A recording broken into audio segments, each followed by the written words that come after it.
you guys and continue our journey and pick back up where we left off from last week, discussing For the Love of Money. Once again, if I have any new subscribers out there, this channel is dedicated to my sister. Her name was Monica.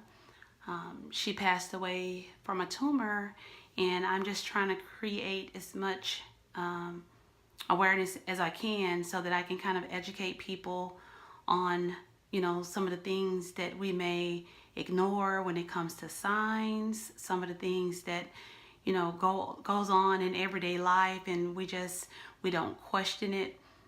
There was a lot of things that took place with my sister, and I just want to touch or reach anyone that I could that may be experiencing these things. So we'll just continue to discuss For the Love of Money.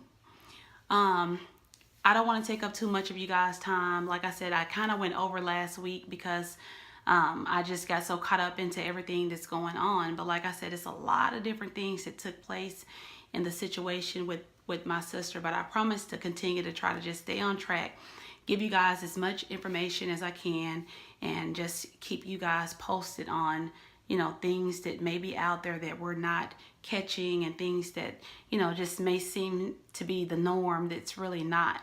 I just want to create this awareness. So we last stopped at her being admitted into the hospital, and how she was really just excited, and she started crying because they turned her around so many different times, and at this time they kept her in the hospital. So she was excited about that. Once I got that news from my mom, she was kind of updated me saying, yeah, she's in the hospital. They're going to keep her here. And, we just got to, the doctor's going to run tests, and we're going to just see what's going from here. And mind you, we did establish and found out during this time frame that she was pregnant. She found out that she was, 6 months pregnant. And of course, that's when everything started to get very iffy about what decisions we would make and where to go from here. So because she was in the hospital, of course, she's in Arkansas, I'm in Texas. I'm trying to make plans and make sure I can schedule to be there so that I can hear what's going on with the doctors, what they're communicating, and so I can be there, to do whatever I need to do if it comes down to where she needs blood or whatever may take place. But the message that I got was the doctors were considering to have surgery again. Based on the tumor that was initially, that it came back and it wrapped around her spine again. And of course, signs were being indicated that she was being paralyzed. She had some tingling going on. She had some feeling being lost that was going on. And doctors, they were feeling real, positive about the next step. Yeah, we're going to have surgery. So, I scheduled to come, be there for her, with her, along with my mom, my brother-in-law, her husband, my niece, my family, just so that we can be there to see what this surgery was about. Just try to get more information on how this would help her move forward, and we just continue life and be happy from here, because she would now have this tumor removed and everything's peaches and cream.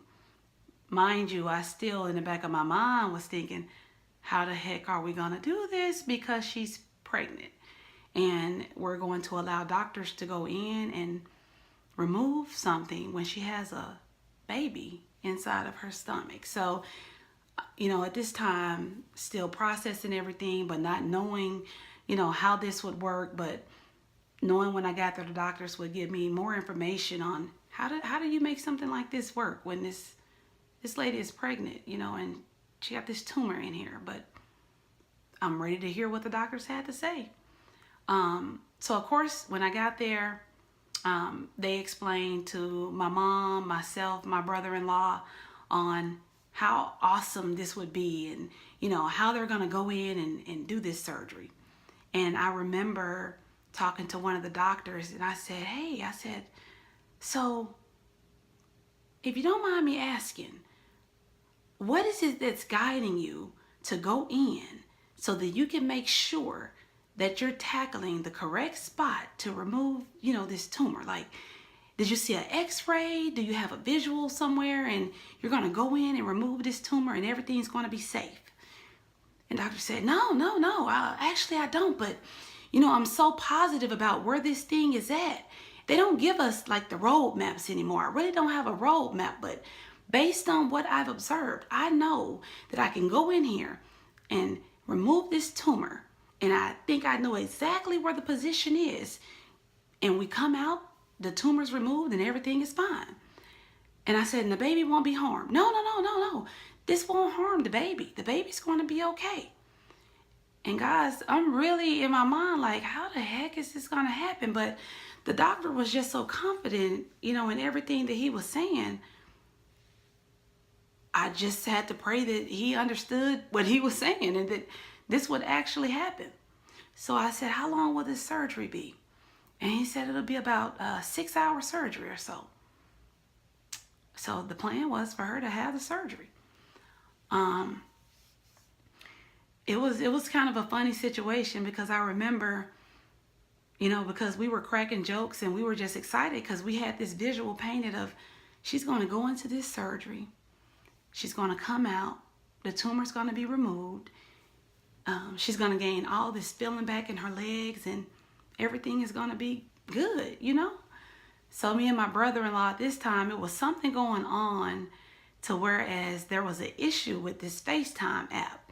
And they were speaking about how there was a bug in the system and, everyone had caught wind of it. And, people could go through your FaceTime and see your personal stuff. It was just some funny stuff going on. So when we were talking to the doctors and trying to get a better understanding, we were cracking jokes with my sister. And she was looking at us and listening to us, but she was looking at the doctor and paying attention to what the doctors were saying. But at the same time, she was just like, what y'all talking about over there? And so we were just teasing her and laughing because she was trying to be in a mix of everything. But we knew that they gave her this medicine at the time because they were trying to make sure that she would be asleep when she went in for her surgery. So, we laughed, she laughed. And I remember her at this time, it was like she was about to be rolled out. And she turned around and said, hey, y'all make sure y'all get my phone. Because she remembered the last things that we were talking about this FaceTime. So me and my brother-in-law, we started just cracking up laughing again because we were just in a happy place. And we knew that it's going to be 6 hours. She's about to go have this surgery. And when she comes out, all that stuff is behind us. So we were just cracking jokes and laughing about everything. Because now we were on a countdown and she went to go have this surgery. So hours and hours passed and we kept going. We leave, we go get something to eat, we'll come back and say, she's still in there because they told us, they said, we're going to come and update you guys like every hour to let you know how's everything going and, make sure that you guys are aware that, if there's something that we need to tell you that went a different way, we're going to come out and tell you it went a different way. So you're going to be in a loop the entire time when things are going on. So we were like, okay. So, they come out, hey, we're still going.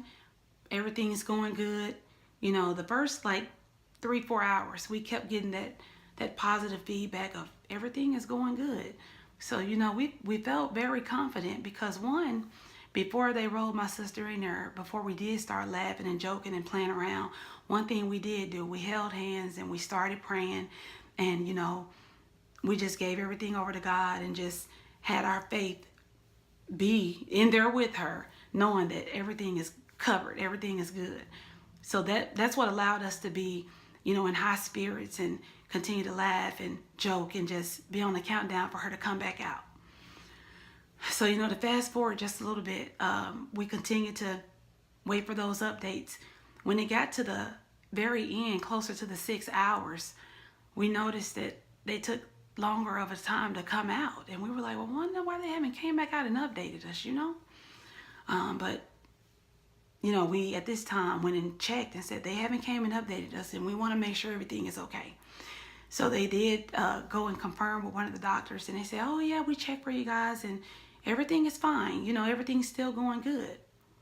So after about 6 hours, the doctor came out and at this point is when it became a little bit uncomfortable because when he came out, he told us to meet him in this little room.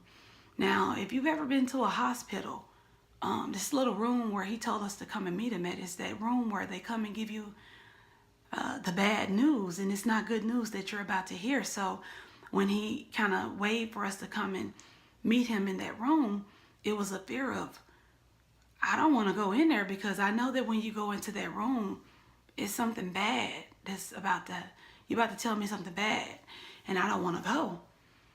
But, we went into that room and we sat down, and when the doctor came into the room, the doctor said, we did everything that we could do. And so it was me, my mom, my niece, my brother-in-law, my best friend. We were all in a room sitting down, and he began the conversation. We did all that we could do. And he had this paper, and he had a pen, and he began to draw for us what it looked like, when they began the surgery, where they went into to remove the tumor. And he was just explaining to us, long story short, he said when we got in there, we had to just hurry up and get back out. And I said, what do you mean that you had to get back out? He said, well, we didn't see what we thought we would see when we got in there. And he said, it looks like the tumor is in places where it's just wrapped all around the spine. There's so much tumor in there. And it's in places, and, we cut this little sac open. And when we cut this little sac open, tumor began to just go everywhere, like up the spine and all these things. And, he's giving us this much information, and I'm still looking like, what is it that you're trying to tell us? Because I don't understand right now. So he said, yeah, it looks different from what this tumor looked like previously. He said, it looks like it's cancer. And we said, it looks like it's cancer, or is it cancer?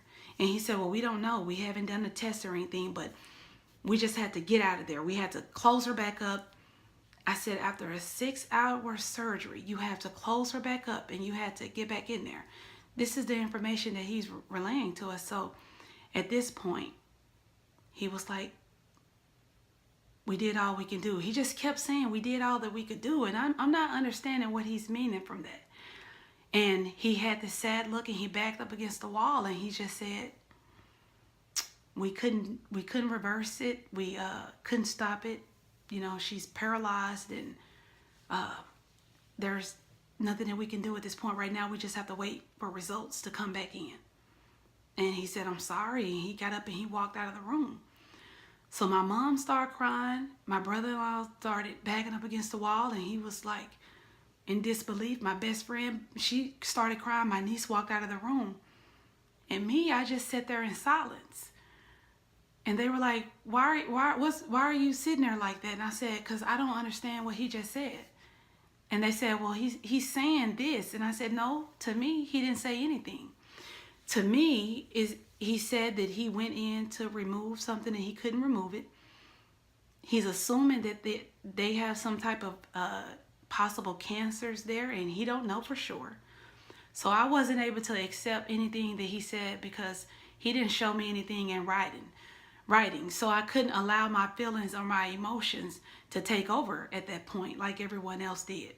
And I just continued to say, until I see something, until they give me something written down telling me this is for sure what we know it is, I just can't accept it.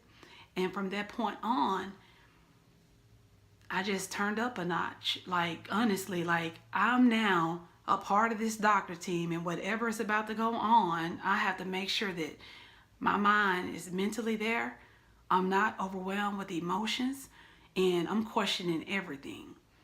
And from that point on is what I did.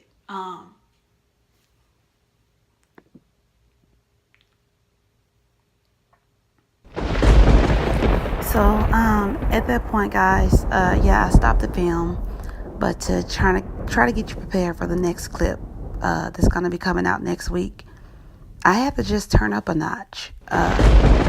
at that point in my mind, it was us in a fight. It was us making sure that we questioned everything.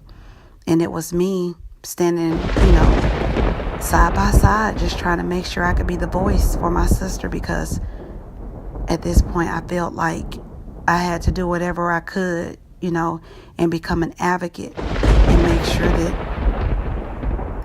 I went out, just making sure that she had everything that she needed and all the support that she needed. And my ultimate goal was to just make sure that I questioned everything and just not allow anything to take place.